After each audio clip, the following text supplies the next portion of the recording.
Hey y'all, hey, Erica with Time to Shrink. Today's going to be my 8 and 9 month post VSG update. I am so sorry to my VSG followers for not having updated on how I'm doing from my vertical sleeve gastrectomy surgery in way too long. If you've been watching me anyways, thanks for sticking with me, and you would know that life has been cray. We were in Charleston for almost a full month doing a beach rehab. I will link that playlist up here, and we did record that. It's very different from what my series usually is, or from what my videos usually are about, but it just got me off track with filming videos and definitely got me off track with VSG. So let's jump into it. I'm a little rusty.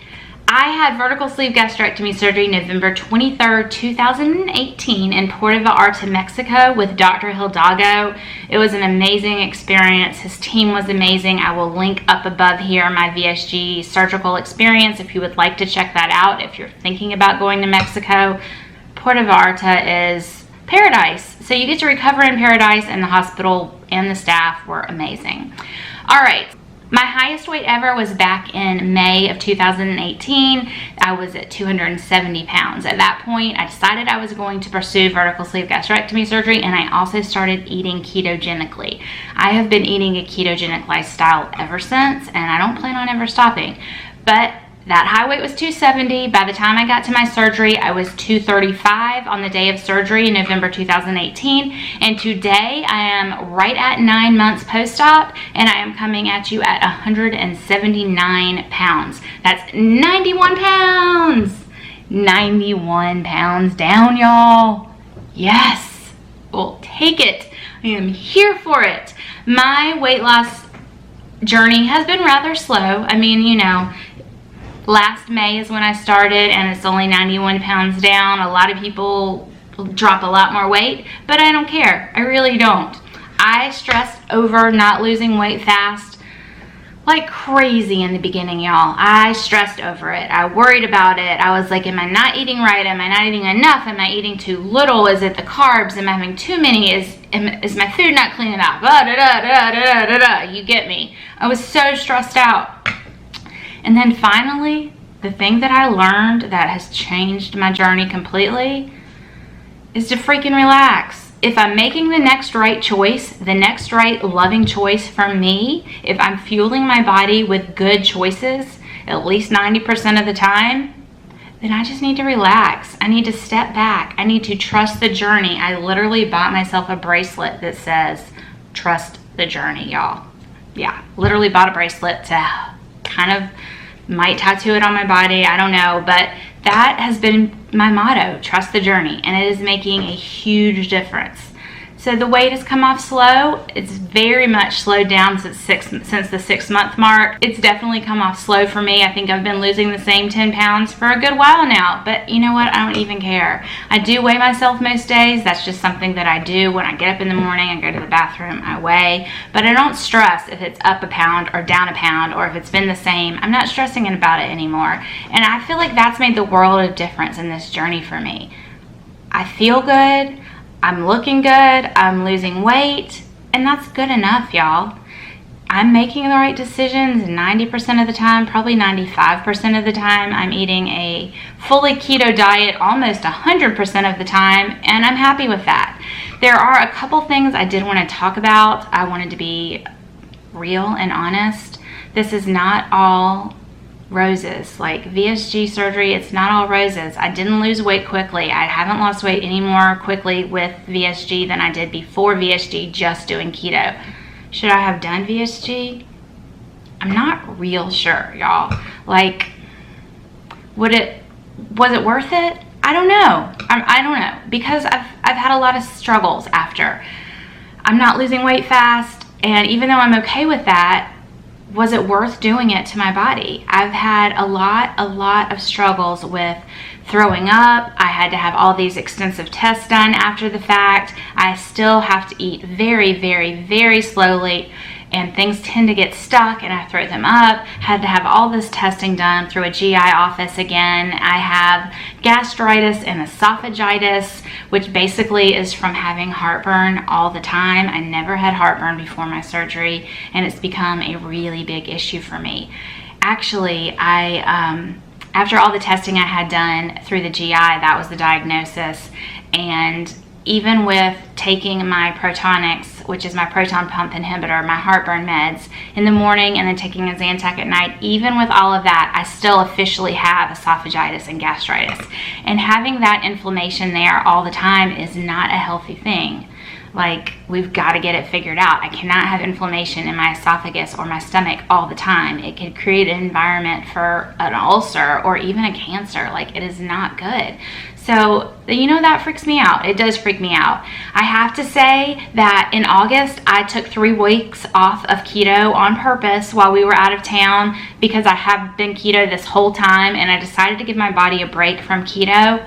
Well, I didn't gain any weight. I actually lost weight that week. That over those 3 weeks, I actually lost a few pounds, but my heartburn got so bad when I added in carbs and sugar. Like, it got way worse. Like, I was having to sleep sitting up. I was waking up gagging like I was gonna throw up. Oh God, it was awful. It was awful. And when I went back to keto, I'm not having those problems. As long as I take my Protonix in the morning and my Zantac at night, I'm not noticing the heartburn right now, as long as I'm staying strict keto. So that's a good thing, right? I would like to get to the point where I'm not needing those pills at all. It's not great to take those pills long term, but it's better to take them than to get an ulcer or anything major from the heartburn.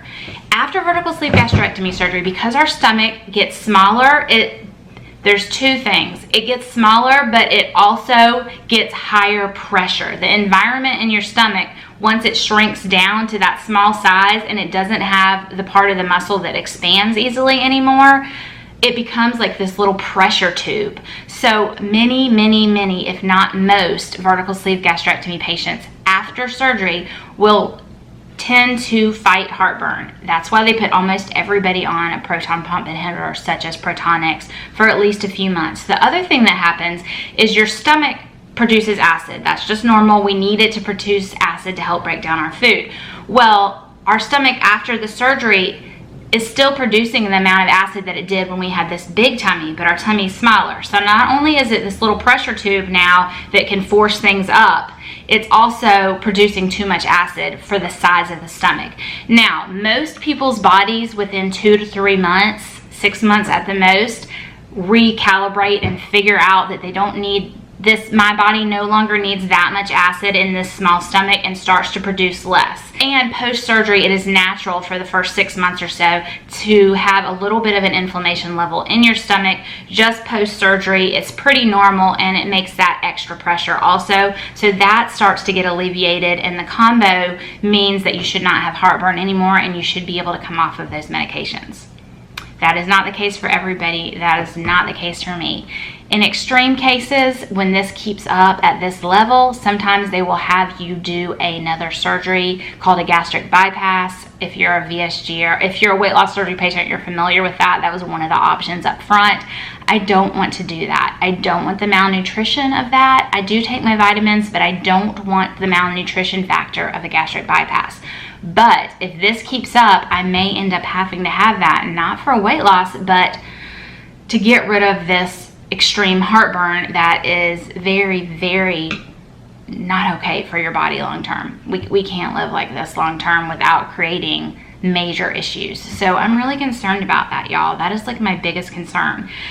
And I don't like to come on here and talk negative, because I'm not trying to tell people not to have VSG. I think it is an amazing tool for some people. I think it's been an amazing tool for me.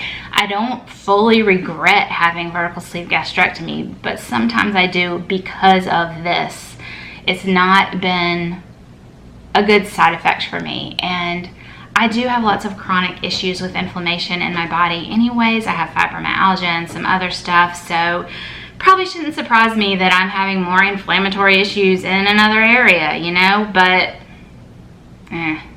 anyways, I've definitely lost a good amount of inches. I'm fitting into a size 10 to size 12 jean, depending on the brand, really well. I'm fitting into a size medium top really well. My bra size has gone down dramatically. Not my cup size as much, but the around. I think my highest was a 46 inch maybe, and now I'm down to 36 inches in my bra, so that's been great. My waist is shrinking. Everything is definitely shrinking. That's another amazing thing with the ketogenic way of eating, is even when we're not losing, we almost always are still losing inches, because our body is like redistributing everything. I am not having a ton of loose skin on my stomach. I expected to have way more. I definitely have a little hanging down area, but the biggest area that I'm struggling with, and I think I may need plastics for down the road, is this, like the bat wings. It's pretty bad. It makes me super self-conscious. I hate wearing short sleeves. I try to wear 3/4 sleeves when I can, but I'm also trying to learn to love my body and to live in this body, and so I am wearing short sleeves, and I'm even wearing tank tops sometimes, and I feel good. I feel fabulous. So I have some bat wings, so that looks really bad. It's part of who I am. It's part of my story. Maybe one day I will be able to have that removed. I also have a lot of loose thigh skin, like inner thigh skin from losing. But with jeans or I usually wear yoga pants, the compression on my thighs and my belly, I usually just do a light compression yoga pant, because for my body, for my fibromyalgia, tight compression, I can't handle it. My skin hurts all the time. Anyways, every single day, like, I'm always in pain, and if I wear tight compression, I can't handle it. But I'll do like a light compression, and it holds my belly in a little bit, and that inner thigh, it holds that in a little bit too. So I feel really good overall. I am definitely not to goal. Like I said, I'm 189 pounds. I would like to get to, my next goal is 170, because that will be 100 pounds down, and I'm gonna celebrate that like crazy. I'm gonna have a whole photo session and just do some fun stuff. I might even have a party. I don't know, but I'm super proud of myself, and I'm gonna celebrate that goal. I've never done like a photo shoot or anything like that, so I think I'm gonna celebrate that goal with one of my friends who's a photographer, and then we'll see from there. My next goal would be 150, and I'll see how I feel. That may be where I'm happy, or I may wanna lose some more. I don't know, and I don't really care, y'all. I feel so good right now in my skin, and I'm just gonna keep making the next right loving choice for my body. I'm gonna keep fueling my body well. I'm gonna have treats every once in a while, but 90% of the time, or 95% of the time, it's going to be really good choices, and I'm gonna live my life, and it's gonna keep falling off. It's gonna be slow, but I don't care. All right, that was my update. Sorry that it's been so long, y'all. I will talk to you soon.